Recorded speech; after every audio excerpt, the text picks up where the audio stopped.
Welcome to 101 tonight. My name is Tyler Hu, and I'm glad to be joined by my co-host Brian Raybacks. We have a lot to talk about in the world of sports today, but most importantly, how are you, Brian?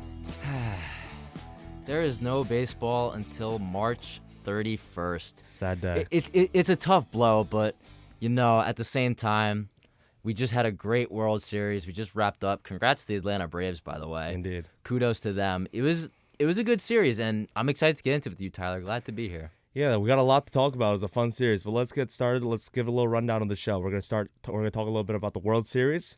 Great series, by the way. Great Terrific baseball. series. 6 games of just beautiful baseball. We're gonna talk some sad news in the MLB. San Francisco Giant great Buster Posey has decided to retire. He's going to announce his retirement tomorrow. After 12 long great seasons, he's first ballot Hall of Famer. Just what a career. Congrats to Buster Posey. Just give a little round of applause for him. We're gonna talk a little bit of NBA. We're gonna get our esteemed beat reporter, FUV's own Jack Roche, coming in live from Barclays Center later on tonight.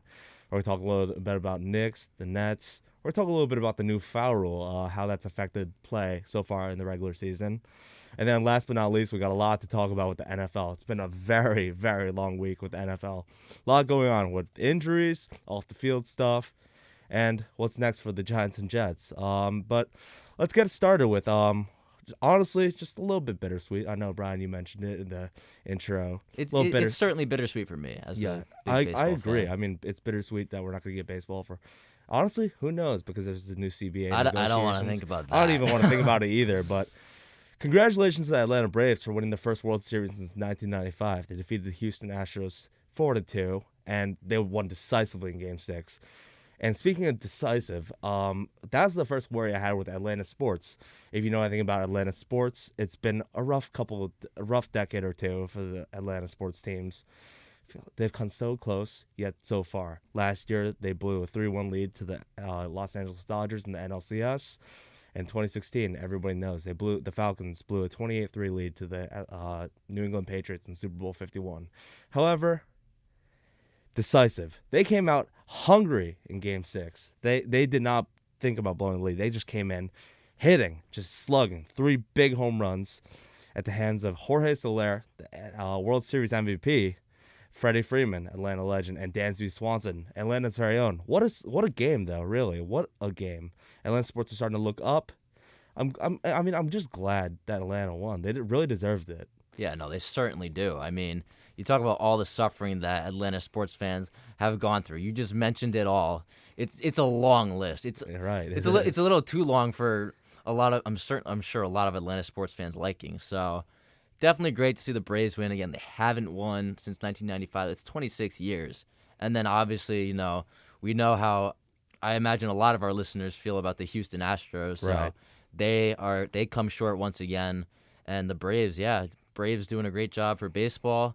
In a lot of baseball fans' eyes, taking down the Astros and, just winning another championship. Kudos to them. Yeah, indeed. I mean, their season looked pretty much dead in the water unfortunately, after Ronald Acuna Jr., superstar, tore his ACL against the Marlins. It was such a sad moment, and it was just so deflating. If you remember, I remember where I was just watching baseball. I think I was watching a Yankee game, and then I just hear the news. Ronald Acuna has torn his ACL. I'm like, oh no, because he's such a fun player to watch. But Alex Anthopoulos, the GM of the Atlanta Braves, he said, no, I'm not giving up. I'm going all in. I know there's something special in this team, and I respect that so much. Anthopoulos went out and traded for Jorge Soler, Jock Peterson, Eddie Rosario, who all played massive roles in this playoff run. I mean, for crying out loud, we got Soler, who won World Series MVP, Eddie Rosario, who won NLCS MVP. I'm pretty sure in the pre-show you mentioned that this is the first time an a league championship series and a World Series MVP came at the trade deadline. That's right, yeah. How impressive is that? It's super impressive. I mean, especially with the Braves. You mentioned the Acuna injury. When I saw that happen, I won't lie. I didn't give this team much of a chance to really fight back. Neither did I. Exactly, but the GM, Alex Anthopoulos, kudos to him. He made the necessary moves that they needed to keep them afloat, and then obviously it wasn't a very tough division. Right. You're in the NL East. You won it with 88 games.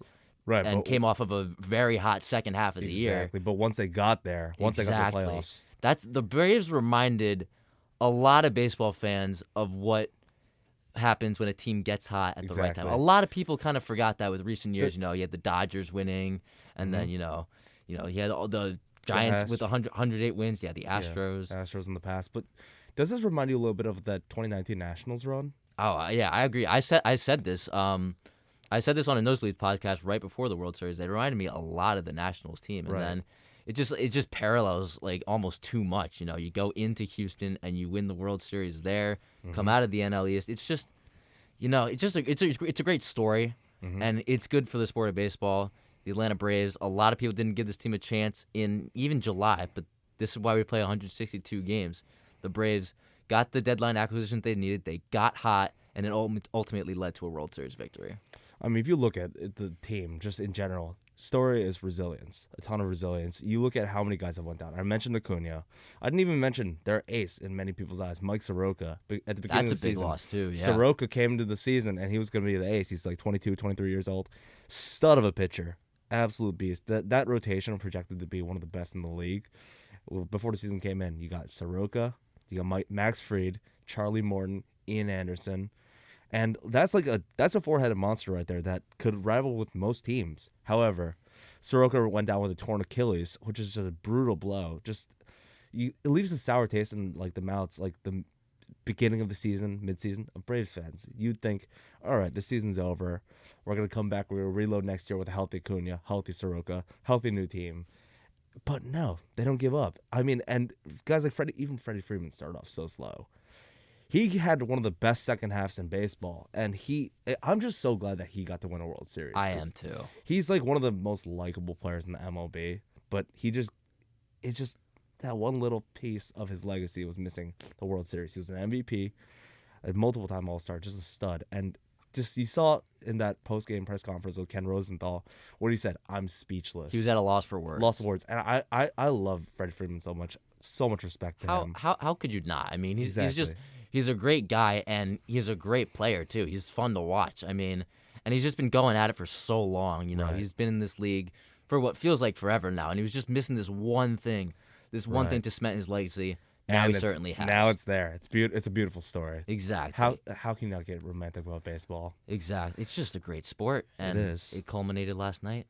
Yeah, but let's get a little bit deeper into this. How did the Braves really win this series? How did they pick at the Astros' weaknesses, and how do you think they really took that next step and just won the series? So it was a mix to me of quite a few different things for the Braves. I mean, you have the victories in games 1 and the victory last night where they just got out to a lead and then they just didn't look back. But you also had some close games like in games 3 and in game 4. And in those games, the bullpen really stepped up and got big outs and just timely hitting too. I mean, the back-to-back homers in game 4 was so huge for Atlanta. And then, you have the acquisitions obviously getting the job done. Jorge Soler's the World Series MVP. And, and the starting pitching did their jobs when they needed to. Max Fried didn't have a great game 2 start, but he did the job in game 6 in the clinching game. What a game to say for the him. least. Gutsy performance. 6 shutout innings, 6 strikeouts, no walks. And we were talking about this before the show, how he got his foot absolutely just stomped on by Michael Brantley on an infield hit. That was an ugly looking play, but he's a warrior. He went back out there and he's a dog. 6 shutout innings, and also some guys in the bullpen. Maybe not the bullpen as a whole, but some of these guys stepped up. We have to mention a few guys. We have to mention Tyler Matzik, stud, and we have to mention Will Smith. Will Smith didn't give up a run in this entire postseason. Look at my hand, 0 runs, just locked it down. And I was worried about. I came into this. Listen, I'm gonna be honest. I came into the postseason a little worried about Will Smith, thinking, all right, he's maybe not the big name closer, doesn't have the craziest stuff, but he got the job done. What a job by Will Smith, and just great performances by the pitching all around. And listen, gutsy.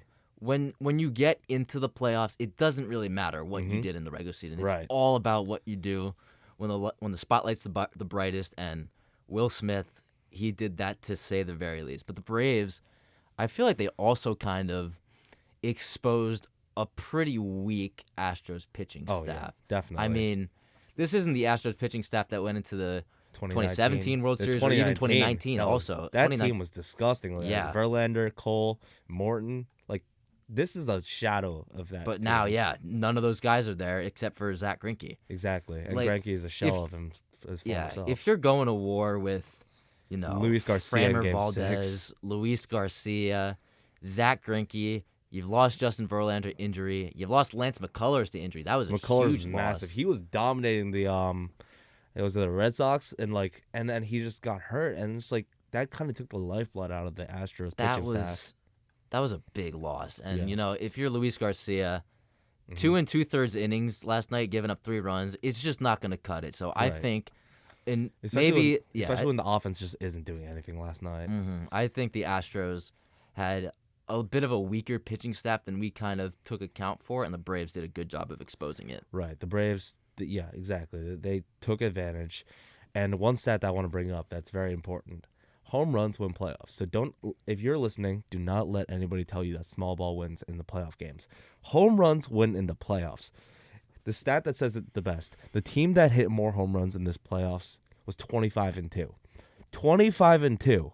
So when the next person that tells you, oh, we need singles, rallies, bunts, like A-Rod says on air, don't listen to them. Just bring this stat up. 25-2. Yeah. And you look at it. You look at Game 6. 3 massive home runs from 3 just huge parts of this team. Dansby Swanson, the number 1 overall pick, had his career year this year, and I mean, he is Atlanta personified. He's from Georgia.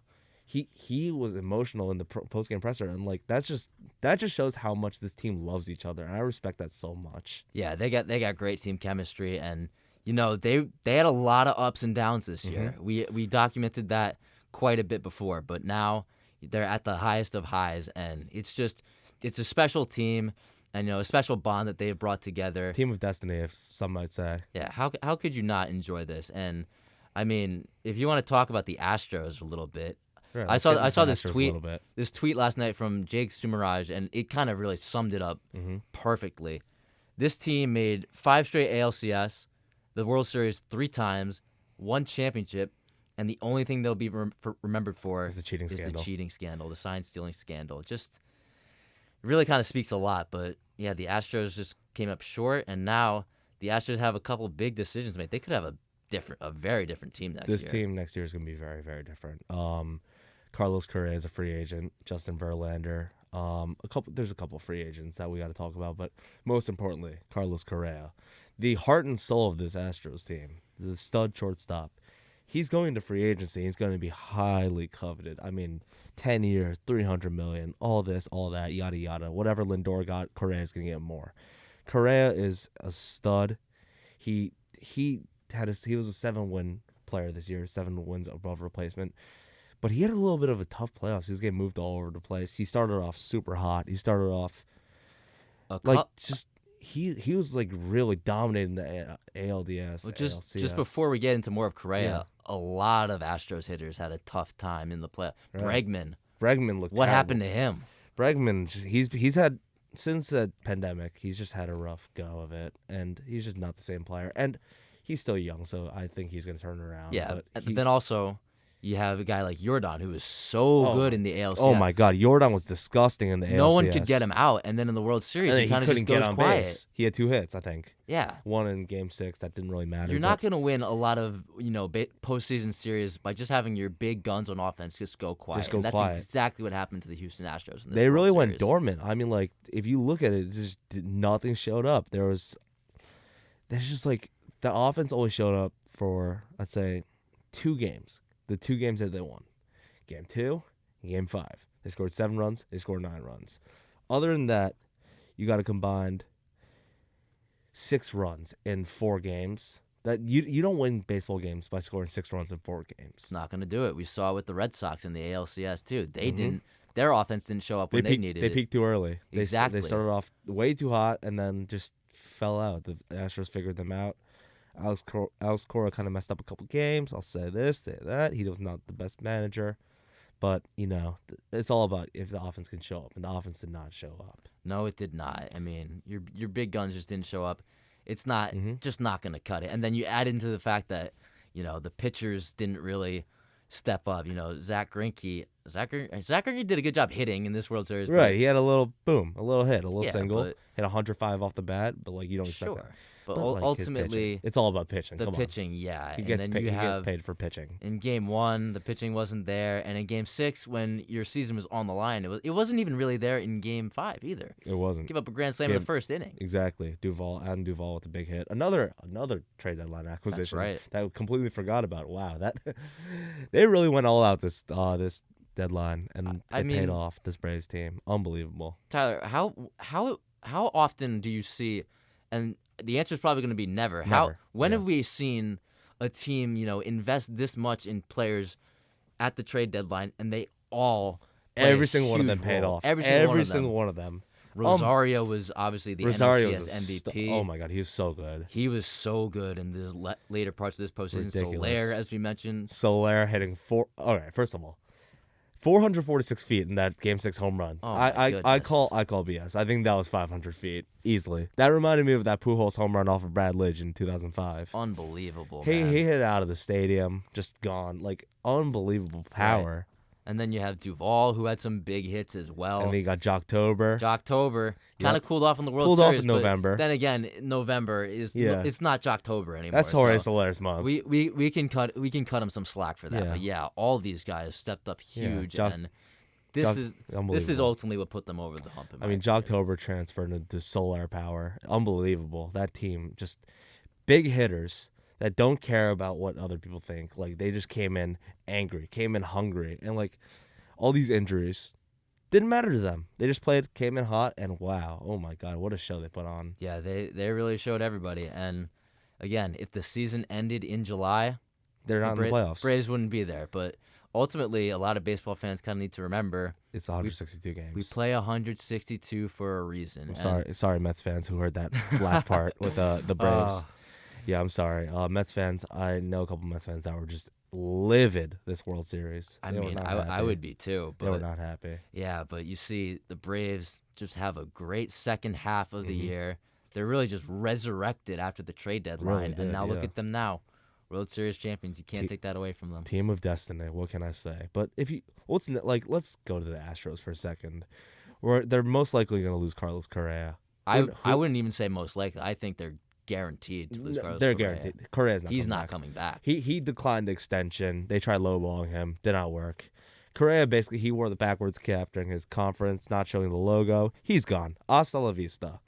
Where do you pretty much every team in the MLB could use Carlos Correa. Whether you have a shortstop or not, this guy is a stud. One of the best fielders in baseball. As a Yankee fan, I know Brian, as a fellow Yankee fan, you disagree, but I think Carlos Correa, I would love to have him in the Bronx. Strongly disagree, but that's a topic for just a different day. What team do you think Carlos Correa lands with? Because there's going to be a lot of suitors, and I'm going to bring up a couple names. Yankees, we're going to get to that later. Detroit Tigers, you got A.J. Hinch. They just made a move for trading for Tucker Barnhart, getting their catcher of the future. So they want to win. They don't care. They want to win. They surprised a lot of teams this year. I don't know where they ended up, but I think they were second in the AL Central. I think they finished with 77 wins. 77 and 85. That's respectable, especially for a team that's young, an upstart team. That they're gonna take that next step next year. I think they're gonna take that next step, and I think Carlos Correa is going to. That's a legit destination right there. What do you think about that? Yeah, well, especially if you add Carlos Correa, they're going to take the next step. See, I don't like Carlos Correa. I will be very out front and say that he's not my favorite player, to say the least, especially as a Yankees fan. But I can't deny his talent. He's an incredible shortstop, and the connection's already there in Detroit. Mm-hmm. Yep. You have A.J. Hinch, his former manager. Exactly. He's there, and, there's a hole at shortstop, and obviously, Carlos Correa is an upgrade at shortstop in Detroit, so I think this one's fairly obvious. I think Detroit's going to nail Carlos Correa this offseason. I think Detroit's going to throw the bag at Carlos Correa. I think he could go there. I obviously want him to come to the Yankees, but that's a different story. I think another team that we should look at that might want to take that next step is Miami. I think the Miami Marlins are a couple hitters away from being a legitimate dangerous threat in the NL. I think their pitching staff is disgusting. They have a great pitching staff. I love their pitching staff, man. Their ultimate weakness is just hitting. their offense. Their offense can't really do much, and And what better way to do that, to add to that, by getting Carlos Correa, the best player on the market. sure, I think they're a couple hitters away. They're not just Yeah. one Carlos Correa in the lineup But away. Correa is going to attract other players that want to come there, I Exactly. think. Yeah. And it's Miami. It's like It's Miami. it's a bigger market and probably a more attractable destination Right. than Detroit. So Exactly. But I mean, like, I think that Miami, I think Jeter wants his little project to, like, take off. Derek Jeter, the owner, he wants that thing to take off to that next level. And I think with a couple hitters, namely Carlos Correa, maybe a Corey Seager, maybe a Trevor Story, that could be that next level project. I think that the Marlins can shock a lot of people next year. I think another team that's definitely very much in play for Correa, they didn't get a lot of production out of their shortstop position this year and could possibly make some noise. It's not the Yankees.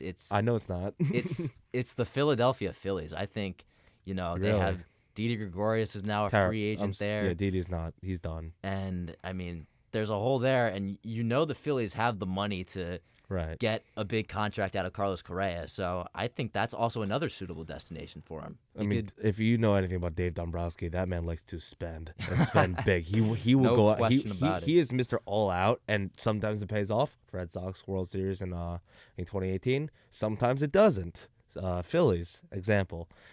We'll see with that one. I think that's an interesting story, developing story. We're all going to see this happen all after the new CBA negotiations. But Carlos Correa will not be an Astro next year. Carlos Correa will not be an Astro, and there's a lot of places he can go. Yeah. But for the Astros, Carlos Correa is not the only player they have to worry about. Right, Verlander. There's a lot of other free agents. Yeah, Verlander's a free agent. A lot to worry about. Yuli Gurriel's a free agent. And, you have Greinke, too. Kendall Graveman, Martin Maldonado. Oh, wow. The list just goes on and on and on. So this Astros team could look this could be a very different different next Astros year. team. I'm gonna be honest. This could be a very different Astros team, but I mean, I still think we'll see. Even as now, I think they're still the AL West favorites. I think so, too. I just really want to see that Mariners team take that next step. I think they could go after Seager, knowing that Kyle Seager already played there. I think Corey Seager might want to play there. Just knowing that, I think that this is a very fun upstart Mariners team that could take that next step. So let's get to what's next for the Astros. What do you think is next for the Astros? Do you think are you like bullish on their future, bearish, or like how are you feeling about it? I'm kind of bearish on their future, looking at all these free agents, and with these free agents, a lot of these guys are like old. And they're key contributors too. Zach Greinke's old. Yuli Gurriel's 37. Yeah. Justin Verlander's certainly not young, and he's coming off of Tommy John surgery. Yeah, he hasn't pitched in 2 years. So again, I mean, I have to assume they're going to get some of these guys back. Yeah, I think Greinke comes back. I think Gurriel comes back and finishes his career there. And the other thing I want to mention, I mean, you can say what you will about every team was cheating. The Astros were the only one that got caught. That's a fine stance, sure, but the thing is, players did not want to go there. That's what I'm saying. Yeah. How attractive of a destination is the Houston Astros right now? You have Carlos Correa actively distancing himself from the organization. George Springer just got out of there. He dipped So out of there. I don't see a ton of free agents. I don't see a lot of free agents' top destination being Houston. Yeah. Given the stigma that comes with it. The thing is, I think that if you want to think positive, they have a ton of talent. Like if you look, and a lot of young talent that is coming up. Chas McCormick, Jose Siri, what's his name? Jake Myers coming out. It's just this is outfield talent, just names that just came up and like played a little bit of a role in their playoff run. But if you want to look at that team, Yordan Alvarez is young. We don't know how versatile he is in defense. He's not a great defender. He'll probably be a DH for the rest of his career, and he'll play in the field as actually no. Universal DH. We're praying for the universal DH. That's not even a question to be asked. Kyle Tucker's 24 and he's an AL MVP candidate for the years to come. He is a stud. He's such a good player. And then like Alex Bregman, I think Bregman bounces back and gets, I wouldn't say 2019 level where he was hitting like 40 home runs and second in MVP like voting, but I think he'll be a good player again. Sure. A very good player. Altuve. Altuve's an Astro for life. Say what you want about he's never leaving. He's not leaving. But say what you want about him, he'll be back to being a good player. So what really matters is I think pitching is what matters. They have to figure out what they have to do, like what's next for their pitching staff. They have to revamp that stuff. And yeah, I do think the Mariners can sneak up on them and steal that division. Yeah, they're right there. They were 90 wins, I think. exactly. Yep. It's not like they're gonna go quietly, and then you have to wonder, what's a full season of Mike Trout gonna do for the Angels? Granted, I don't think they're Yeah. gonna do much exactly. Nah, but that team is. it's a thought, done. and then the A's, they're kind of on a I downward think trend. I think the A's are about to go on a fire sale. So really, it's really just the Mariners. A's but and the the Mariners. Mariners could be really good. They are going to be competitive. That's the thing. I love what that team They is. got a I lot love of young talent there. I and I love like the young talent on that team, and I love like what they're building there. yeah, and that's another possible free agent hotspot, really. Really is. I think so. But let's move on to the end of an era, the end of a little run for our friend Buster Posey out in San Francisco. What a career, man! Buster Posey has announced that he's going to retire tomorrow after a 12-year career with the San Francisco Giants. What's your first reaction about this? I was shocked when I didn't know what when I what saw was going this. on. I was, it came in around like 6 o'clock. It was just sitting around, and then all of a sudden, Right. Buster Posey's retiring. I'm over here prepping for the show, getting ready for my next class, and I just see Buster Posey's going to retire. I'm like, what? Exactly. I could not believe it. It was just so surprising, and it's really just an end to just a great career, and that's Really is. that's always bittersweet. But congrats on a great career, Buster Posey, and you will definitely be missed throughout the league. Yeah, let's look at Buster's legacy real quick. I think he, without a doubt, Yadi Molina, whatever catcher you want to name, I think Buster Posey is the greatest catcher of the 21st century, and I don't think it's close. You want to look at Buster's numbers. Oh, not even numbers. Let's look at his legacy, his awards. 7-time NL All-Star out of 12 years. And he had a couple lost years in those as well. His rookie year, the year where he got injured, got trucked at the plate. And then last year with COVID, he opted out. So basically 10 years, 7 All-Stars. 1-time NL MVP. That's in, I think, 2012. You're right. Extremely impressive. Two-time NL Comeback Player of the Year.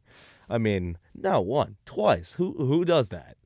And then three World Series rings. Champion. He is a winner, and he played a massive role in all 3 of those runs. I mean, that San Francisco team was a dynasty, and it's weird because they only won on even years, but that's a dynasty right there, and he was the ringleader of that dynasty. He was, I mean, 3 rings for Buster Posey, and obviously those were his prime years, essentially. Right. Those were his best years, and they won in his MVP year. He was a huge piece to that San Francisco team. Every team that won the World Series, and just the teams that came after that. He was always there. Right. He's been there for so long. He's been a Giant his whole career, and I'm really shocked that he chose now to hang up the cleats, especially with the season that he just had. I was gonna say, especially. I mean, he's 34, but and maybe playing catcher is a super physically demanding position. I never played catcher, but I know catcher is probably the most physically demanding position in baseball. 34. Definitely.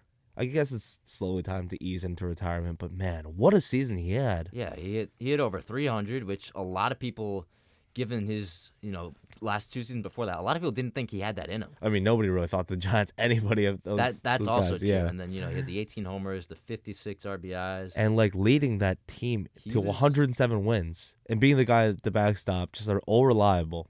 This guy almost had a 900 OPS this year. At 34 in his terrific. last year, and bittersweet end to his career, losing to the Dodgers at home in 5. I mean, that was a tough game, but just man, what a career! I mean, let's not even mention the NL Rookie of the Year, 4 Silver Sluggers, 1 Gold Glove. So basically, we can say, Buster Posey is the first ballot Hall of Famer. Would you say so? I don't really know. I mean, the MLB voting thing is weird. Yeah, it is. I weird. think he's a Hall of Famer. Lock, I would have to say he is. I mean, he's a lock for the Hall of Fame. 7 All-Star appearances. I mean, that's just crazy. And he has unbelievable 1,500 hits. I mean, and you have the MVP, right. the World Series. I think first ballot, I'm not so sure about. Yeah. That's debatable, but I think he's definitely earned his place in the Hall of Fame given the career that he's had. I just want to think that he's the best catcher in my opinion of this generation. So I feel like it would be disservice for him not to make it first ballot, but this Hall of Fame voting system is so weird. I know, yeah. So strange. But if you want to like look at like how he performed in the playoffs, he hit a home run off of Walker Buehler. I think it was game 1. Mm-hmm. He was still like a stud. He's an unbelievable player. Like I haven't seen anything like this in a long time. Yeah, Just, he's certainly not a guy who's retiring because he doesn't have any more to give. yeah, no way you can call him washed up. I mean, he had one of his best career years. He certainly has more to give. Oh, but yeah. whatever the reasoning may be, Buster Posey decided to call it a career, and I have to say congrats to him on the career because it was certainly a heck of a career. I'll give him a little golf clap for that one. Congratulations. But I mean, Buster Posey. I mean, we talked about it a little bit on the pre-show. I think the next step is we don't know. I mean, we don't know his career plans, but the Giants are I think they're pretty well set for the future at catcher. I mean, Kurt Casale played well this past year. I think Joey Bart was a highly touted prospect. I think he's next up in the pipeline. So the Giants are pretty set. I'm sure Posey will stick around and mentor them. But man, what a career! Absolutely, got to give it up to him. Yeah. So we're gonna head into a quick break right now, and then when we come back, we're gonna have our beat reporter Jack Roche on of the Brooklyn Nets. And we're gonna talk a little bit of basketball, all things basketball. Be right back.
Welcome back to 101, and today we got a little good game over there with in the Barclays Center with the Hawks and the Nets, and we're glad to be joined by our own Nets beat reporter, Jack Roche. Jack's currently at the Barclays Center right now covering the Hawks-Nets game, and Jack, how's it going over there, and what's the atmosphere looking like so far in the Barclays Center? Thanks for having me, guys. There's always so much to break down at the Barclays Center, and tonight is no exception. The Nets are sporting their City Edition jerseys. The court looks beautiful, and, of course, we've got a tight one here in Brooklyn. It's tied right now, 72-72, just over 6 minutes left in the third quarter. Both teams looking to grab their fifth win of the season, and for Brooklyn, I've been really impressed by LaMarcus Aldridge. He sparked a 17-4 run for the Nets to finish the first quarter. Atlanta is really driven by DeAndre Hunter. He's got 19 points right now. Trae Young looks a bit hobbled, but he's got 15 points and 9 assists. So a lot of basketball left here, but we've got a real interesting one so far. Now, Jack, the Nets, they come into this game, they have a 4-3 record, and they've been a little inconsistent so far. Now, they're playing a close game with the Hawks. They're tied right now, I believe. Has there been any signs that Brooklyn's going to finally get into a rhythm after what we've seen tonight? All season long, the key for a guy like James Harden has been being aggressive, and we just haven't seen that tonight. Up until the last possession of the first half, he had 0 points, and for the Nets to be a consistently good basketball team without Kyrie Irving, they're going to need an aggressive James Harden. And while he's taken on more of that playmaking role, to be a truly consistent good team, he's going to have to score much more frequently. Right. I mean, he's got to get the ball in his hands and just go at it. I mean, forget this new foul rule. Just get buckets. Just do what he can do.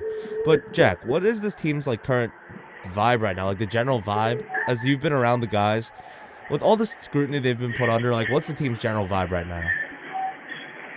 What I will add is that before the game, Steve Nash added that the new mayor-elect for New York City, if he were to change the vaccine mandate, they would gladly welcome Kyrie Irving back. So they're always looking to bring him back when the rules allow for that. But, it's really always been Kevin Durant driving the offense. Tonight he's got 18 points on 9 of 14 shooting. And for the Nets to be good, he's really had to do everything for them. And if they were to welcome Kyrie back, that would definitely allow the offense to open up and the team just to play better basketball overall.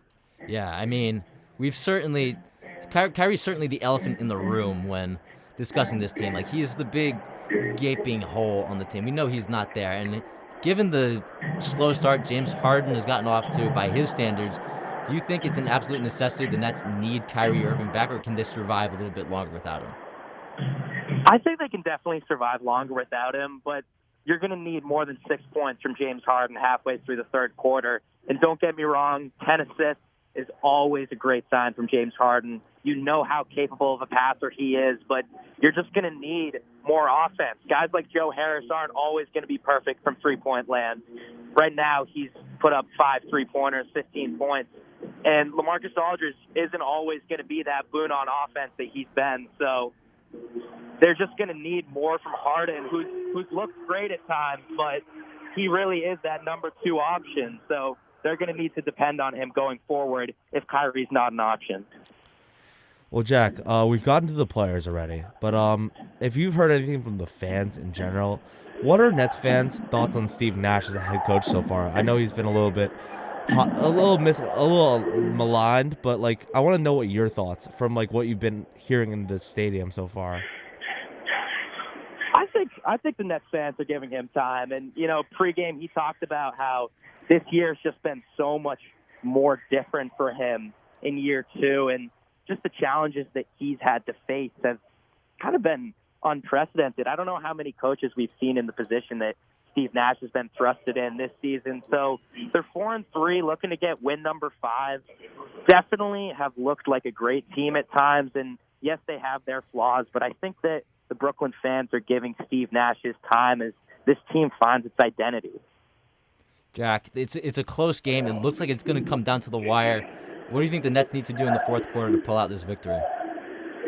I think James Harden's got to get to the rack more often. He needs to be an aggressive scorer. I've said it early, and I'll say it again. 6 points is not enough for James Harden. Indeed. Jack, thank you so much for joining us tonight. Enjoy the rest of the game. Take care. Thanks for having me on, guys.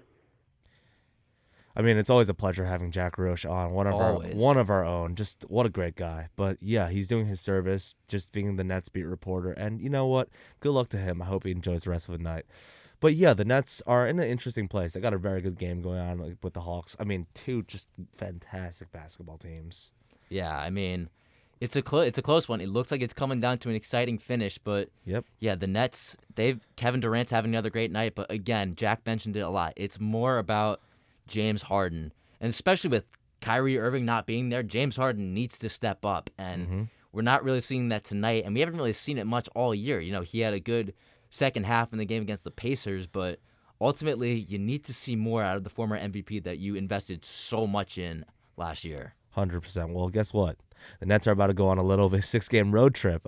Detroit on Friday, Toronto, Chicago, Orlando, New Orleans, Oklahoma City. I think they should come out of that road trip 5-1 at least. I think so too. There's not a ton of teams that scare you. Yeah, only team that scares me is Chicago and Toronto. But Chicago's not like a world beater. They're not. They're not that intimidating. They've been playing well, and I like them a lot. Yeah, they're not that special. I mean, exactly. Sorry, Chicago fans. They're a good team. They're a playoff team, but they are not like a world beater. I think, hey man, if they can get in their rhythm, I think 6-0 is very possible, like a very real like situation that you could see out of this road trip. I think this weekend you have two games that you kind of have to take.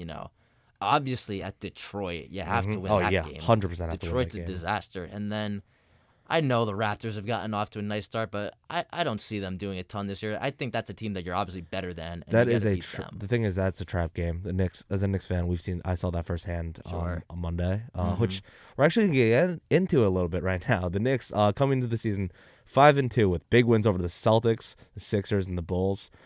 However, they've looked a little sloppy at times, and they're playing right now against the Pacers. They're down 9 with 5 minutes and 24 seconds left in the fourth quarter, 100-91. It's a tough game. This Pacers team always plays the Knicks tough, but they're coming off of a tough loss against the Raptors. But one thing that I can take out of this positively, R.J. Barrett is taking that next step. R.J. Barrett is taking that next step into becoming a star. He had his highest scoring game this weekend against the Pelicans with 35 points. He scored 27 on 13 shots against the Raptors, which unbelievable efficiency. And then tonight, he's got 23 points, just on pretty good efficiency, just below 50%. But he's becoming more aggressive as the offense is starting to run through him a little bit more. And I'm really glad because like I've been advocating for R.J. Barrett to get more shots, and he's finally getting the ball more. What do you think his ceiling is as a player, and what do you think is his next step to becoming a true star in the NBA? Well, I think now we're really seeing, the player that they invested in out of Duke. Third with a overall high pick. Exactly. Yep. He's just been great, especially in the last 3 games. He had 20, 35, a career high for him, 27, and now he's got 23 a night. He leads the team in scoring. So he's stepped up a lot, and he's shown that he can be a key contributor. And, yeah, kudos to him. And I think his ceiling's like a pretty good shooting guard in the league. Yeah. I think, he's not just going to be some role player that, he's going to be a star. Does a good job. He's going to be a good player. He's going to be a beast. Absolutely. He's going to be a star. I think this year, maybe not. I came into this year thinking, all right, he's going to take that next step, be an all-star. He's going to be in that mix. I can confidently say he's going to be in that mix for that all-star, that guard or forward position. Not a starter, definitely not an all-star starter yet. We're not there yet. Probably not. I'm not gonna get delusional, but he is a stud, and he's like taking that next step on defense. He's like, oh, I want that number one option. I want to guard him. I want to lock him down. He's done a fantastic job this year so far on defense. Absolutely, yeah. His defense has been really sharp. He's been sharp on both sides of the ball. Exactly. And that's exactly what you want out of your guy. You're getting development out of him, and if he keeps playing at this high level, I think this Knicks team could be very dangerous. Very dangerous, definitely. But you know what? This Knicks team is only going to go as far as Julius Randle takes them. And Julius Randle, he was unbelievable last year. Props to him. Second-team All-NBA, All-Star, just such a most improved player. And he got his contract extension this offseason. For me, I think that was a bargain. I think that was a very good deal for $116. Great deal. However, he's been a little bit hot and cold to start the season. He's struggled a little bit. I know having a second kid, it's going to be tough being away from the family. It's tough. So I'm not going to blame him too much, but what do you think? Like, do you think it's a little harsh, the treatment he's been receiving, or do you think it's a little deserved? I think it's a little bit of an overreaction. Yeah. I think just so soon after he was the guy last year. He was just untouchable last year with this Knicks, and Knicks fans were just singing the praises of this guy, and now I don't think 7 games is really just, enough of a sample to really say, okay, this guy's lost it. I mean, he's been up and down, He had the great game against the Celtics to open the year. Right. Then he had another 30-point against the Magic. But, yeah, a lot of these other couple games, against Chicago, against Philly, he just wasn't great shooting the ball. And his body language has been a little bit maligned, too. I'm going to be honest. I mean, look, we know the guy he is. Again, this is the 8th game of the season. 8 games is not enough of a sample to really just kind of throw a guy to the wayside. So I think give a little more time to Julius Randle.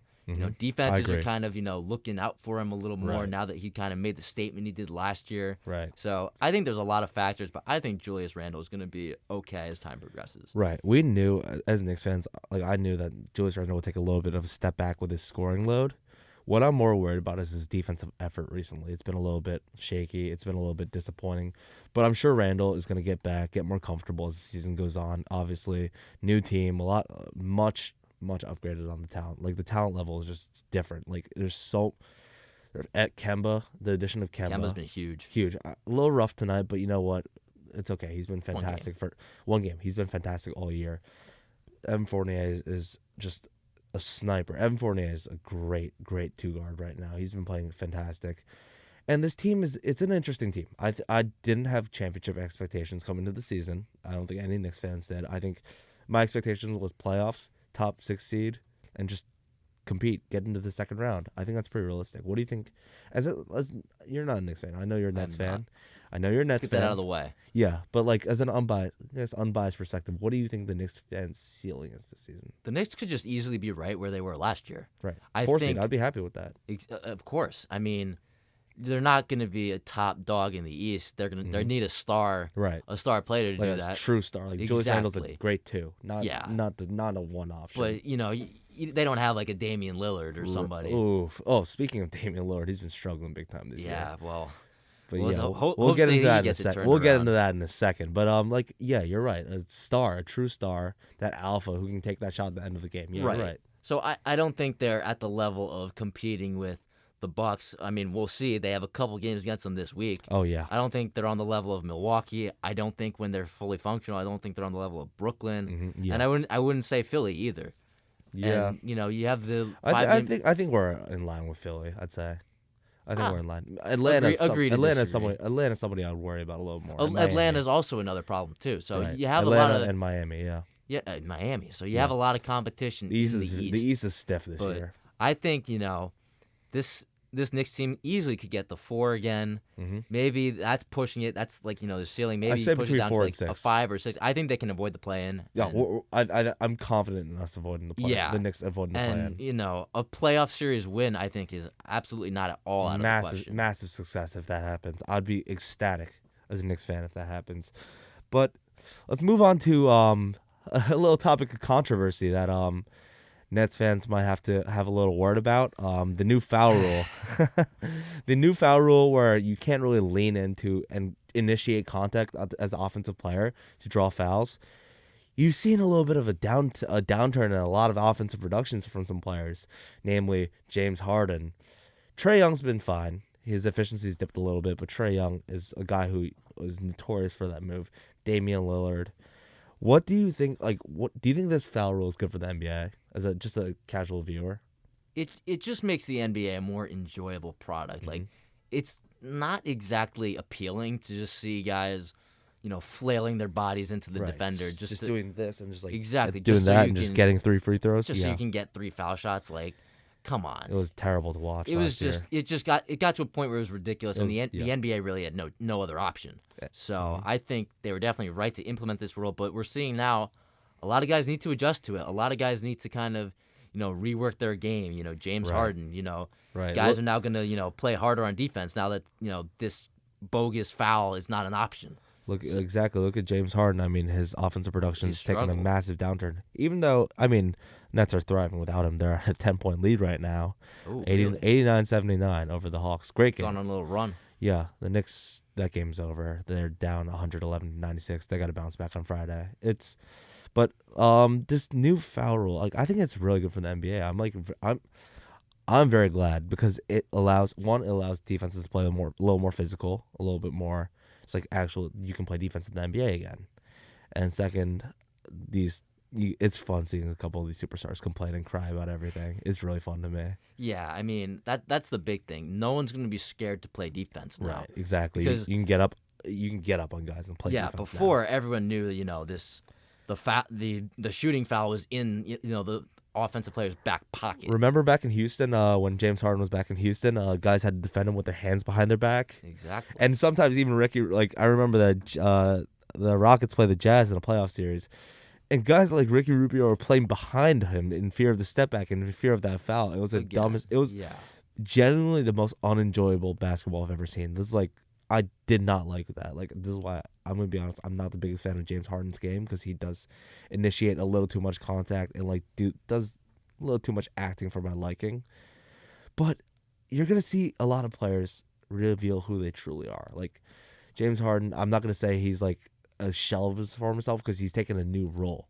I'd say. Yeah. He's more of a He's- point guard, more of a facilitator, He which I passes like the that. ball more. It's not all the offense isn't centered around James Harden Right. anymore. Clearly, It's with Kevin around Durant Kevin and Kyrie Durant. there. And James Harden has 11 assists tonight, even on an off shooting that. I mean, he's still doing his thing on offense. He's still getting teammates involved, which is good.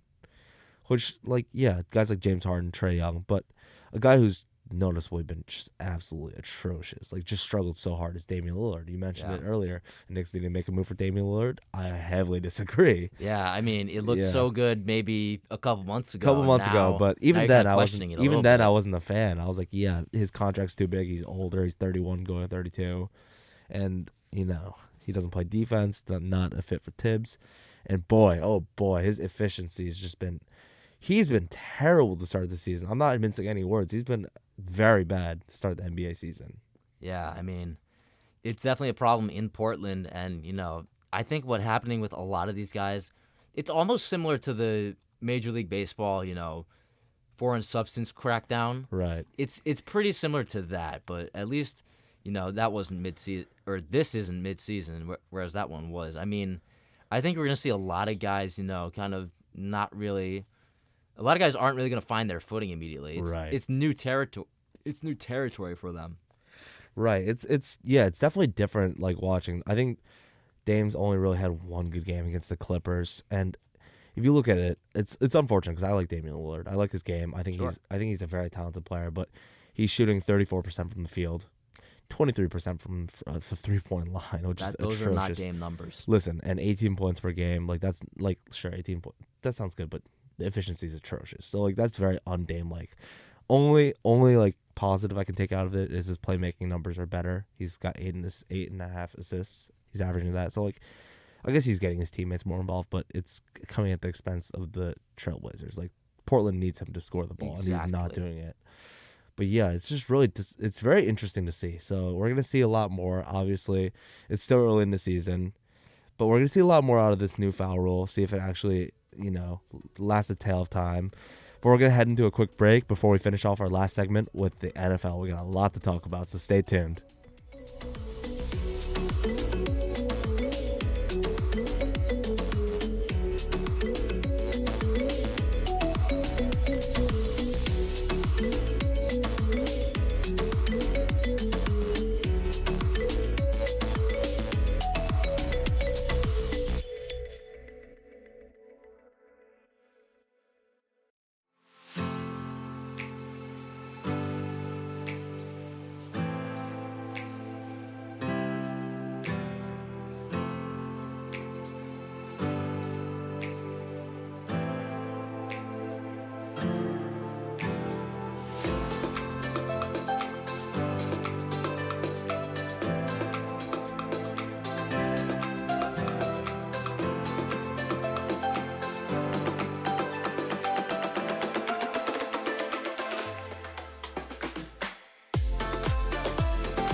Welcome back to 101, and boy, oh boy, do we have a lot to talk about to finish this segment off. We got NFL, all things football, and man, this week has been wild for the NFL. We've seen a little bit of everything, good and bad. We've seen the pretty and the very ugly. So let's get started with kind of ugly. Let's start with our New York Giants, our local team, a team that is in a very, very interesting place. By interesting, I mean terrible place. The Giants just lost 20-17 against the Chiefs on Monday Night Football, dropping the record to 2-6. And if you came into the season thinking, "Oh, the Giants lost the Chiefs by 3 on Monday Night Football," I would have been like, "All right, that's fine. The Chiefs are one of the best teams in the NFL." But the Chiefs are 4-4, and they do not look like a playoff team. And the Giants just looked atrocious, just sloppy football all around. So, like, there's just a bunch of penalties, a bunch of a near pick six by Daniel Jones later in the game, an early pick, and he took a couple sacks in that last drive. And there's a lot to complain about. But let's get started with a guy who I'm not very happy with. I'm extremely angry with, actually. I just think he's been a really big letdown, and that is head coach Joe Judge. Joe Judge, if you think about Joe Judge, you hear, oh, he's such a great talker. He's talking about discipline, running laps in practice, working hard, instilling that defensive first, that aggressive run the ball down your throat, hog mollies, like that mindset. But Joe Judge just does not practice what he preaches. He calls timeouts at inopportune times, pretty much ruined the Giants' last drive against the Chiefs with having no timeouts, just put Daniel Jones in a terrible position. He punts on opposing teams' 39-yard lines against the Falcons. He plays soft. He coaches like a soft man. He coaches pretty much the opposite of how he talks. Yeah, he's a very conservative coach, which is not what I think was definitely it reached a breaking point, I think, in the Monday night game. Right. With, settling for field goals and against the Chiefs, you can't do that. Exactly. Even as bad as the Chiefs have played this year, you cannot settle for field goals against because Chiefs. we know what that offense is capable and especially with how weak that defense is, you have to go at the defense and just attack. Again, I think it's time to bring him into question. Right. Because, he comes in here as Mr. Discipline, Right. We're gonna hold our players accountable for our mistakes, and we're gonna work them into shape. And it's the same thing. The same thing keeps happening. It's embarrassing. What he's doing is not working. Right. This is why, as a Giants fan, I'm never gonna trust a coach until he puts results on the field. Until they put results on the field, shows that they can win. But is it time to talk about moving on from Joe Judge? You said that you think it's time for him to be questioned. I think it's time. I'm not saying that, definitely get rid of him because there's still, half a season left. Right. But I'm going to give him the benefit of the doubt. But ultimately, I was a huge Joe Judge guy after last season. So was now I'm kind of not so sure about that anymore. My stance has kind of changed a little bit. Oh, it's changed fully, and it's really annoying. I know it may be a little bit of an overreaction, but I was so annoyed. I'm so angry because, I thought, all right, Joe Judge is the answer. Last year coming up, the Giants went 6-10. I know, not a great record, but they were one game out of the NFC, out of the playoffs. Down the stretch, they played really well. Down the stretch, they played well. They found the identity of a team. But last year, this is a Dak Prescott-less division. This is a whole different division now. You got Dak Prescott leading the Cowboys to a 6-1 record. They look like a top 5 team in the NFL. I know It's fun to joke around about the Cowboys, but they are for real. The Giants just, you're obviously now you're not going to make the playoffs. They're not making the playoffs. Their season's over. You started so slow once again. Every year you seem to start off slow, and you're given a gift last year where your division was so bad that you have the number on Dave Gettleman since his tenure began. How many has starts? Yeah, so it's not pretty, right? For you. It's 2018 1-7. Yep. Ugly. 2019 2-6. Disgusting. 2020 1-7. Oh my. 2021 2-6. So if you add all of those up in the first 8 games of each season, that is a 6-26 record. Oh my in the God. first oh 8 games of every season. I'm sick to my stomach. Okay, that's disgusting. Oh my God. I'm sorry I had to bring it up, but it's something else. It's something that we really too. have to talk about. I'm disgusted. As a football fan, how could you put together such a lifeless, pathetic product on the field week in, week out, and try to say the same stuff every single press conference, try to talk about, discipline, practice what you preach. They don't practice what they preach. They practice losing. There's a losing culture instilled in the New York Giants, and something has to change. I personally think, all right, let Joe Judge fill out the season, but I think the Giants, they have to move on from him this offseason before it gets too ugly. The jury's still out. Who knows? The saving grace for Joe Judge is that they're incredibly banged up. Oh, yeah. Their offense has been decimated by injuries. Right. And, I'm sorry. Like, I know, the common thing is, oh, don't use injuries as an excuse, but pretty much all your playmakers are Right. out. Kenny Galladay's not there. Saquon Barkley's not there. Kadarius Sterling Toney's banged Shepard's up. hurt again. Kadarius Toney keeps Andrew getting hurt. He was Thomas. off the field a lot last night. Andrew Thomas So being hurt. it's definitely a factor. Like, Right. I'm sorry, but it is. Oh, 100% is a factor. But if you want to look at another team that is in much worse shape than the Giants with injuries, the Baltimore Ravens they have 17 players on injured reserve out of 53 spots. Yeah, they had to replace 17 guys, including Ronnie Stanley, your franchise left tackle, who is a top 3 tackle in the NFL. He's been injured all year. He's out for, I think, the rest of the season. Your first 2 running backs, J.K. Dobbins and Gus Edwards, and if you know anything about how that Ravens offense is, they run the ball down your throat. That run game is so important to that team. Lamar not having basically his best weapon out of the backfield, his 2 best weapons out of the backfield, that's brutal. And you look at that defense, like they lost Marcus Peters to a torn ACL early on. That team has been just banged up all year, yet they're 5-2, and they're playing competitive football, and I think they're a Super Bowl contender.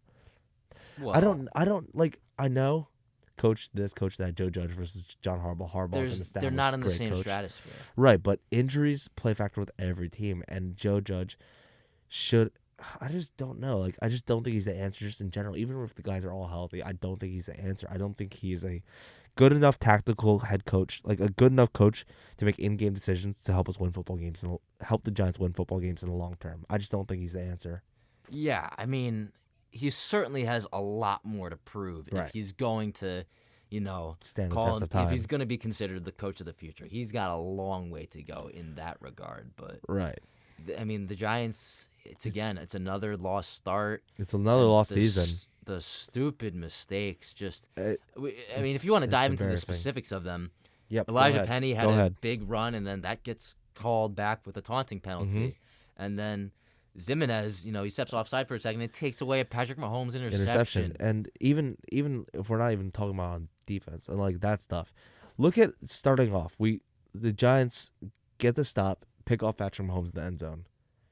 And then Play just later. Right away throws an interception, gets the Chiefs back in the game. That's unacceptable, especially against a Chiefs team that, sure, as I've mentioned, as everybody knows, they've been struggling. They're not a good football team right now. But they have Patrick Mahomes playing quarterback. That guy is really good at football. I don't care how many picks he's thrown this year. He's a top 2 quarterback in the NFL. So it's ridiculous that the Giants are able to just make stupid mistakes week in and week out and not learn from their mistakes. Joe Judge preaches discipline. You mentioned 2 massive penalties that set the Giants back and ruined drives. That right there, it's ridiculous that it has to happen week in, week out. I mean, look, if you were coming into this game, even now with the Chiefs struggling, Right. You had to have figured the Giants they're just They not don't gonna win. take They don't this win one. that game, but the way they lost it was just pathetic. Exactly, that's what I'm getting to. Right. They're just not going to take this one. But Right. the Chiefs, they really did everything they could to Hand the Giants that the win. game. They literally They had a lot of penalties, and they couldn't move the ball on offense because I pick. think a lot of teams have kind of right. figured out how to stop the Chiefs. Right. You play like a little soft zone. And then you just play 2 guys up top. You play 2 guys up top. Just don't let Tyreek Hill run exactly. past you. Don't let Tyreek Hill run past you. You bracket Travis Kelce, and there's nobody else that can beat you. Clyde Edwards-Helaire hurt, and even if he was healthy, ineffective, not very good. They don't have Sammy Watkins anymore. Mecole Hardman's nothing special. Yeah, no, that Chiefs team is easily beatable, and the Giants just beat themselves. They shot themselves in the foot. They absolutely did, and they continue to do it over Week and over in, again. week out. You want to bring up the Washington game again? Oh God, go ahead. If you want to talk about beating fun. yourselves, oh my goodness, It's ridiculous, and that's just one example. There's so many other ones. It's just this has been right. This is who the Giants are. This is who they've Yep. been for 5 years now. And Exactly. is there an end in sight? I don't know. I don't think so. I really don't know. But speaking of that, 5 years going on. We've had Dave Gettleman for a little while. Mr. Gettleman decided to sit on his assets again at the trade deadline, even though there are so many assets that the Giants could just trade away. Sterling Shepard, Evan Ingram, even I'll get to it in a second. Saquon Barkley. I think even them, like, there are assets that you can trade away, and these are all guys that I love, besides Evan Ingram. But like, do you think it's I don't even want to say, do you think he deserves another year? Because I don't think he does. I think he's got to get out of here. They have to. John Mara has to stand on his principles and fire Dave Gettleman. I think the ship has sailed on Gettleman. You saw some life in the team last year where, they got hot at the end of the season, and you were thinking maybe this rebuild's working. Exactly what I thought. We have been hoodwinked, bamboozled, run amok, led astray, and flat out deceived. I don't want to bring up Stephen A. every minute, but come on. This team has been, they lead us in, and then they just drop us on our heads, and just it's so deceiving to watch this team year in, year out. Yeah. Gettleman built a flawed roster.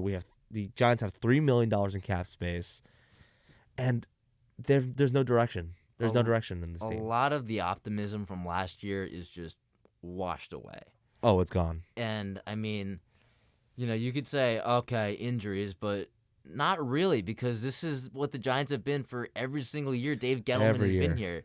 Nothing has changed. I mean, if you want to bring up some injuries, just change the MetLife turf. The MetLife turf has been a massive part of the ankle injuries, knee injuries, little stuff like that. Yeah, it's just a flawed product year in, year out. Yeah, and the offensive line continues to be an issue. Granted, they've had injuries there too, but Nate Solder should not be starting for an NFL team in the year 2021. He is a turnstile. He is a super nice guy. Gone through a ton in his personal life. Super nice guy. But the guy is literally a doorman at an apartment. Just come in, have fun. Edge rushers, come in, sack Daniel Jones. It's so frustrating to watch that week in, week out. Yeah, to bring up a positive for the Giants, the defense has gotten better. They've started. That's why I have not mentioned. This is why I haven't mentioned Patrick Graham. I think his job is safe. And Patrick Graham's been doing a great job. I think he deserves another couple years at the helm. He's been fantastic. He drew some flaks of criticism after the first couple weeks when the defense wasn't really stopping anybody. If we're being honest, I'm gonna bring this up right now. There was zero pass rush besides Azeez Ojulari and Leonard Williams coming into those weeks. Now that there's a little bit of a pass rush, the Giants look a little bit better. They look pretty decent. The game plan on Monday night worked. I think, like a charm. To perfection. Pretty much to perfection. That's about as good as you can get. You're holding the Kansas City Chiefs to 20 points. Right, and the offense is not the problem. Chiefs. No, they're a good certainly team. Not. Just they get a little too cute at times. Throw a couple stupid turnovers with Patrick Mahomes just throwing no-look passes, la land. But come on. That's a good Chiefs offense. A great Chiefs offense. I would say it's a great Chiefs offense if someone would say. And the Giants, they didn't look overmatched at all. Really? They looked good. Offensively, you're missing a lot of guys. The coaching's not really there, and just the overall talent, it's just missing. It's another lost season for Daniel Jones, which kills me because I'm going to ask you, do you think he is the answer for the New York Giants at quarterback? So I think there's still a lot of questions to be answered long term with Daniel Jones. I will tell you this, though.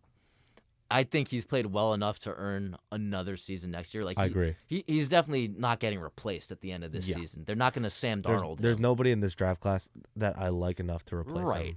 And, he's played, do I say good? He's played well. He's played well. It's just that red zone offense is so pathetic. The red zone offense. It's so pathetic, so that's why he doesn't have that many touchdowns. And if you take out that one game against the Rams, which basically everybody on his team was hurt, and he's coming off a concussion, why is he playing that game? I really don't know. The doctors did clear him, but the doctors cleared him, but I don't know. Half his team was dead, so I think it was a bad decision. But I think he gets another year. I think he deserves it. I think give him a healthy core and just a decent offensive line and a person who actually knows how to call play calls that are not 1985. Oh yeah, we've been talking about Jason Joe Garrett. Judge, Patrick Graham. Let's talk about Jason Garrett. Is oh my god. Listen. I'm not going to talk about him too much for the sake of my mental health. But he does not deserve a job in the NFL ever again. He's basically the Adam Gase of offensive coordinators. It's just a lot of his play calls. It's brutal. They're just it's just puzzling. You have a 4th and long at the end of the game, and you have two guys running routes to the line of scrimmage. It's what's pathetic. The point of those? What's that going to do to you? Yeah, but before I lose my mind about Jason Garrett, the Giants do play the Raiders on Sunday. The Raiders are in a weird place, but I don't think the Giants win that game. But let's move on to the other side of town. A team that I guess they only beat good teams. I The guess New York so. Jets. They find The a Jets way. continue to surprise the big teams of the AFC. They defeated the Bengals 34-31 with Mike White at the helm. Oh my God, Mike White played phenomenal. He was just lights out when he got subbed in. 3 touchdowns, 85% completion percentage, only 2 picks, but those 2 picks were a little weird. He's wow. Flash in the pan or future. We don't know what it is. Do you think Mike White is the answer, and do you think Saleh has a legit QB controversy, or do you think Well, this is just a fill-in for Zach Wilson when he comes I back? will just to preface before I answer your question. I was stunned to Yeah. see how this offense just excelled with Mike White. Mike White threw for 405 yards. You know he's the first Jets QB to Yeah. go for 400 yards since 2000. Yeah, my friend texted me that. He's like, "Oh my God," he was pissed or Think happy. about it, 20 years and no quarterback throws for 400 yards, and it gets done by a guy who's making his first NFL start. What a start though. by the Football's way. a weird sport. Listen, man. football's a weird sport. I'm not happy with Mike White because he killed my survivor pick, and I picked the Bengals. Not hindsight's 50-50, 2020. That was not a good pick, but you know what? What a performance by Mike White. I got to give him his props. Yeah, What a performance. In terms of, is there a quarterback controversy? I mean, let's Let's pump the come brakes back a little down to bit. earth. Let's pump the brakes a little It's bit. one game. It's one game, but we'll But see. We got something to see The on Jets, Thursday. They do play tomorrow night, and Yes. if he has another great game tomorrow night, I think the Jets have a little bit of an interesting decision to make. I think Zach Wilson's still the guy because Mike think White's so, 26. And Zach Wilson, I believe in Zach Wilson. He hasn't been great, but I believe in him. I think if he plays well for the time that Zach Wilson's out, Mike White's gonna have himself a very, very good backup career and possibly be a spot starter for the next couple of years. Which I love that for him. Yeah, I mean, but look at the Jets' next 5 games. You have the Colts, Mhm. and then if you win that, you have the Bills, and then the Dolphins, Texans, and Eagles. So Wow, that's After the an easy Bills, schedule. you don't have a lot of tough games. Right. You have Right. 3 bad teams. So Texans. if yeah, you beat the Colts, you go up to 3-5, and then I don't know, lose to the Bills maybe, and then again, if Mike White really plays well and he just becomes a stud and leads the Jets to some more wins, I mean, do you really just kind of pump the brake and say, no, we've invested too much in Zach, we're gonna stick with Zach? Yeah, I mean, you kind of have to. He's your franchise quarterback. You can't pull a Jets and just like go flash in the pan, and you can't do that. I mean, just Zach Wilson's the answer. I just wanted to see what your thoughts on it were, but Yeah, I would but like I to see. mean- I would like to see Mike White have a long career in the NFL. Yeah, but I as a mean, spot starter. if you ask me now, my answer is Zach Wilson's still a guy. Right.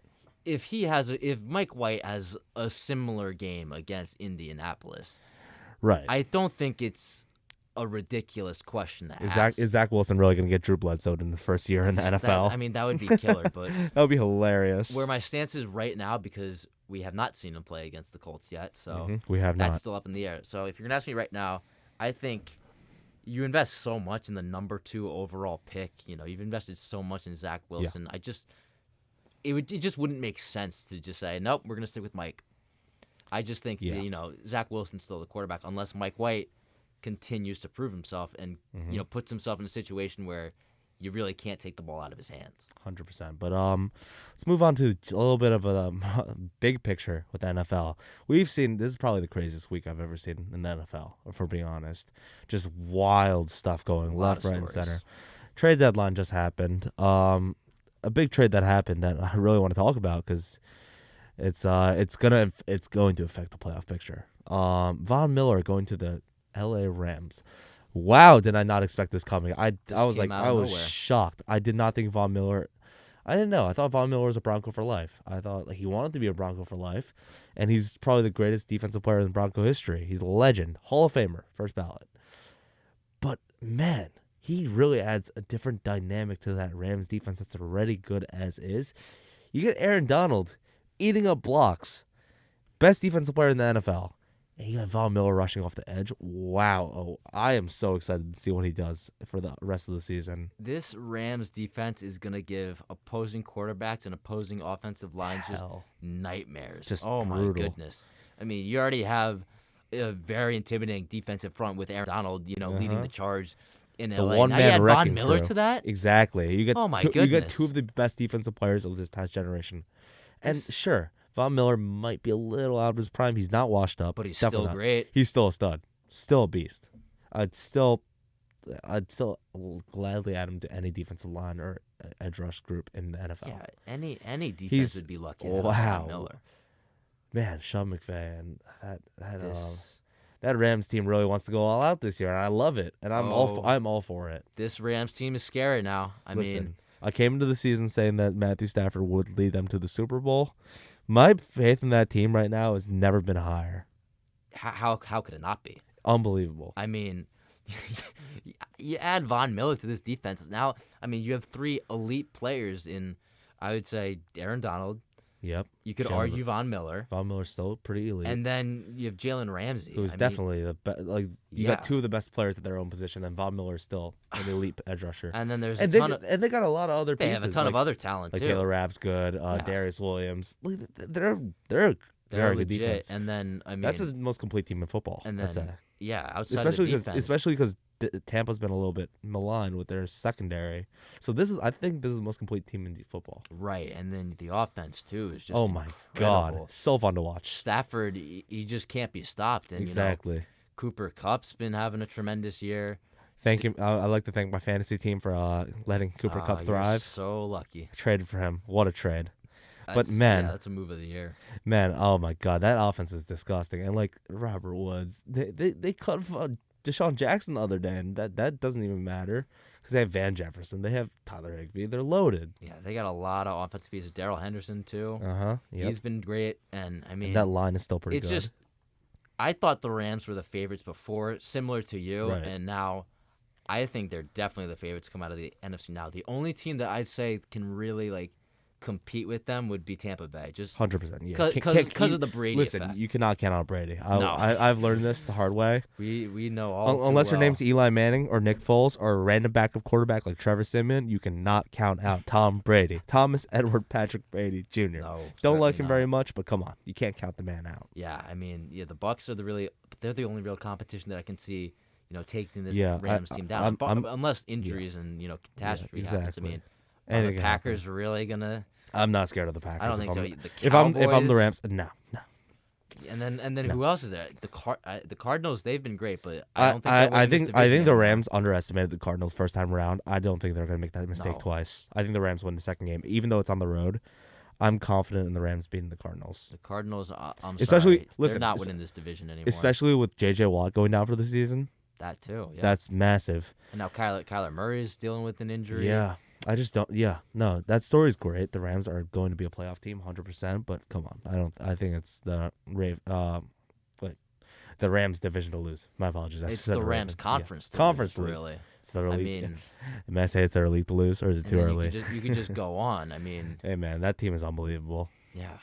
And listen, we get to see Von Miller make his debut on Sunday Night Football, baby, against the Titans. A Titans team that, they're good, but they just lost their best player, Derrick Henry, for the season. That could end up pretty ugly. I'm going to be honest. I think the Rams It's could a huge dominate. difference maker. I mean, we were talking about Derrick Henry. Like, was it out of the question to say he was a possible MVP candidate? No, I don't think so. He's 100% in the race. I think, yeah. I mean, Listen, he was just, he outthrew Patrick. He had more touchdown passes than Patrick Mahomes in their matchup. I just want to say that. yeah, that's Derrick Henry over here, his 900 value. yards in 7 games. What do you call it? 10 touchdowns. Come on, he's in the MVP race. But yeah, he was. Unfortunately, that story's over. But what a beast. And just a great. I mean, there's an outside shot he could be back at the end of the year. maybe. I mean, what's the timetable? We don't 8 know. to 10, Listen, 6 to 8 weeks? I don't know the severity of his injury. That's But right, we don't I know. mean, we don't know. We got to get more updates. But yeah, I think he could be back for the playoffs because I do think this Titans team makes Right. the playoffs. And I think the Titans can at least stay afloat without him because I mean, AJ Brown's gonna take that step up. He's been phenomenal Yeah. last couple weeks. but yeah, it's all going to come down to Yeah. Ryan Tannehill now. He can't just Yeah, depend on Derrick Henry. I mean, if he's not throwing the ball well, you can't just say, okay, let me just give it to Derrick Henry and he can take care of the rest. That's not an option anymore. Does Tennessee own a time machine? That's the question because they just got Mr. AP back in the house. Oh yeah. Adrian Peterson. If they get, I mean, listen, if they get even like 60% of Adrian Peterson, man, that'll keep them afloat. AP's still a beast. I'm sure he's still in shape. But yeah, no, it's definitely weird. It's definitely tough, especially because the Colts are still a decent team. I wouldn't count them out. I think the Colts are better than a lot of people give them credit for. They are. Carson Wentz has been playing really good this year. I'll be honest. He's kept them. He's going to keep them afloat. They're. I think they're like a game out of the wild card right now, but they could get right back into this. Their 5 losses. I mean, they're 3-5. Their 5 losses are against good teams. They're against like very good. But their 3 teams. wins are against bad teams. Yeah, so I guess we'll see. I mean, but your losses. They played close games too against the Ravens, the Titans. They just went to overtime against them. Seahawks when they had Russell Wilson. Played a tight game with the Rams, and then you ultimately get swept by Tennessee. But I mean, I think the Colts, if they can just string a couple of wins together, that's a very important. They're a wild card team. They're a wild card team. I don't think they're going to take this division. I think the Titans really kind of have an easy time with this division, but they're Colts could also be they're definitely in the wild card conversation, which is going to be, I mean, that's going to be a very fun race to watch because it's just like I feel like it's pretty balanced all around the league right now. Mm-hmm. But obviously injuries. It's unfortunate. This week has had a lot of very bad injuries. Speaking of injuries, we're going to talk about guys like Jameis Winston tore his ACL and partially tore his MCL. I feel so bad for Jameis. I mean, I think he's a long-term option for the Saints. I think he's been phenomenal this year. He really deserves another shot because he's turned his career around, and I really like what he's doing over there in New Orleans. But I think he'll be back next year. And I am about as big of a Jameis Winston guy as anybody. Really? I mean, he's a lot of fun. He brings a great energy, and he's just he's turned himself into a really good guy. Exactly, yeah. And it's just so unfortunate to see his season end the way that it did, and against his former team too. Yeah. That was a big game for him, and it was just taken away from him. He was playing well, and it's just like he's running the ball even. He's getting the Saints over the hump, and now he's not there. I still think they're a playoff team, but I think so too. It's going to be tough. You can say what you will about Jameis. He wasn't it's not a huge. It is a pretty big loss. It's a pretty big loss. Yeah, I mean Jameis to Taysom Hill or Trevor Siemian. My confidence level tanks on the Saints, but Yeah, but I didn't see he wasn't playing at an elite level. He was playing well. Game manager level. He's much more calm this year than in past years where he's just exactly. Let's go. Mike Evans down there. Chris Godwin. Nope. He's gonna play a lot more controlled this year, and he was good. And then unfortunately injuries. But then Trevor Siemian just comes in there and he takes care of business against the Bucs. So. Sean Payton just such a good coach. Right. Such a good I think with their scheme. coaching and they'll be. They have another decent option at quarterback. Remember when Breeze went down and Teddy Bridgewater led them 5-0? Yeah, exactly. So they'll be fine. I think the Saints, they will be all right. They'll be fine. I mean, Jameis won't be playing another game for the rest of the season, but they'll be okay. They're not gonna make noise in the playoffs most likely, but they're gonna be okay. Mm-hmm. Prayers up to Jameis though. Prayers up to Jameis. I hope he's okay. A lot of bad injuries this week. Derrick Henry we just talked about. Robert Tonyan tore his ACL. Gronk has back spasms. James Robinson has a bruised heel that looked a lot worse than it actually was, but it's unfortunate. Obviously, that's more on the fantasy football scale of things that you got to worry about. But a lot of little stories here and there. Aaron Rodgers, we found out today that he got COVID and he's gonna miss the game against the Chiefs this upcoming week. That's weird. I mean, come on, he apparently lied. What's your status on that? He lied about the vaccination status, but there's so many rumors flying around. So, I mean, here's my take on it. We obviously now know about at the press conference when he said, "Oh yeah, I'm immunized," and I mean, clearly that just didn't really end up being the case. Yeah, weird. I mean, weird I don't know if that was situation. him saying he was vaccinated or him saying, okay, I'm not technically saying I'm vaccinated, so I'm not technically lying, but here's my take on it. I mean, he was unclear about his status, but it was to the media. Yeah. You think the Green Bay Packers weren't aware of his vaccination status? They probably knew he was not vaccinated. Exactly. But now there was this other interesting thing that came out today. This came from Ian Rappaport. Yeah. Packers he QB broke the Aaron story. Rodgers received a homeopathic treatment from Which his I don't. personal doctor to raise his antibody levels. Yeah, I and don't has know what asked that the means. NFL to review his status. Besides that, yeah, like it's just like like weird stuff that what I don't know. Rodgers like decided to go on a spiritual journey this offseason with his girlfriend Say Shailene that. Woodley and Miles Teller, and like the little couples retreat, and like I guess maybe he got hypnotized there, but like I don't know what the hell's going on in Rodgers' head. I mean, yeah, I He's don't know. he's but, go. I mean, but man, he's a free spirit. yeah, but they're without him on Sunday. We know that. But you know what that means? We get to see Jordan Love for the first time in his career. Besides that be blowout loss interesting. against the Saints, Yeah, what are your expectations for his first NFL start? I mean, it's a tough matchup. I mean, I know the defense isn't good, but it's You still think so? It, You yeah, think it's tough? I think it's still a top heavy. Like Kansas Yeah. City Chiefs are going into Arrowhead. It's your first ever start. Yeah. That's not easy.